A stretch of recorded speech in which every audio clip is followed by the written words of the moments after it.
Shalom, jumpa kembali di hari yang baru dengan berkat yang baru dan semangat yang baru. Tema kita hari ini adalah menjadi pemimpin rohani yang baik, episode pertama. 1 Timotius 3:6 dan 7 berkata demikian, janganlah ia seorang yang baru bertobat, agar jangan ia menjadi sombong dan kena hukuman iblis. Hendaklah ia juga mempunyai nama baik di luar jemaat, agar jangan ia digugat orang dan jatuh ke dalam jerat iblis.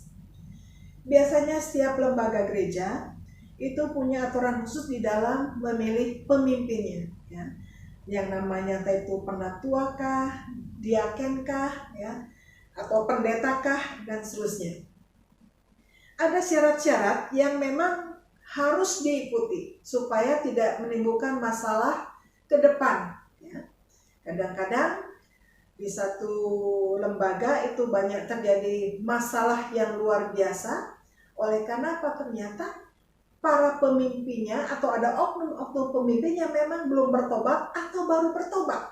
Belum mengerti apa-apa sudah diangkat sebagai pemimpin atau pelayan gereja.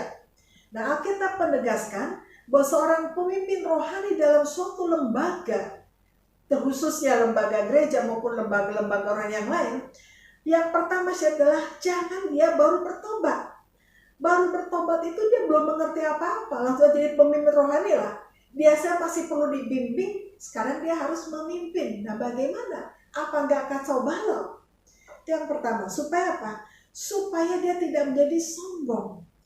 Dan jangan kena hukuman iblis. Maksudnya adalah jangan sampai dia latar belakangnya belum selesai dengan sungguh karena baru bertobat, masih banyak kaitan latar belakang yang belum diputuskan, dibereskan, maka menjadi masalah yang ruwet, jadi pribadi yang ruwet, yang bermasalah di dalam lembaga, baik lembaga gereja maupun lembaga-lembaga rohani yang lainnya, lembaga Kristen lainnya.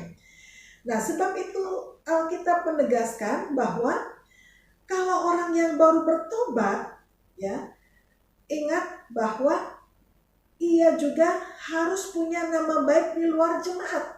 Jadi baru bertobat, jangan diangkat dulu karena bisa menjadi sombong, apalagi dalam proses pertobatan itu dia belum berhasil membuktikan bahwa dia sudah menjadi orang yang baik, dia orang Kristen yang sudah bertobat. Sehingga nama baiknya itu harus sungguh-sungguh terpelihara dan terbukti. Karena oh iya ya, dulu dia jahat, dulu dia nggak baik, tapi sekarang baiknya itu terbukti.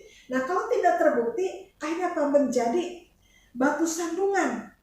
Jangan ia digugat jadi batu sandungan. Jadi batu sandungan. Sebab itu ingat, untuk meminimalisir masalah, memperkecil masalah, maka untuk menjadi pemimpin rohani yang baik, ingat, jangan yang baru bertobat dan harus membuktikan bahwa dia orang-orang yang sudah mengenal Tuhan.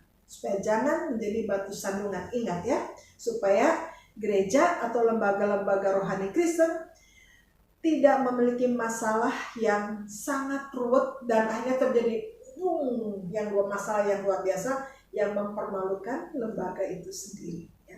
Sedangkan orang yang sudah lama pun kadang-kadang karakter tidak teruji, ya akhirnya juga banyak masalah. Apalagi ini baru bertobat, langsung harus menjadi pelayan atau pemimpin rohani, maka akan kacau balau dan menjadi batu sandungan. Ingat, dalam pemimpin rohani, entah itu pendeta, entah itu majelis, penatua atau diaken atau apa saja, ingat, perhatikan syarat-syarat dalam Alkitab supaya akhirnya apa?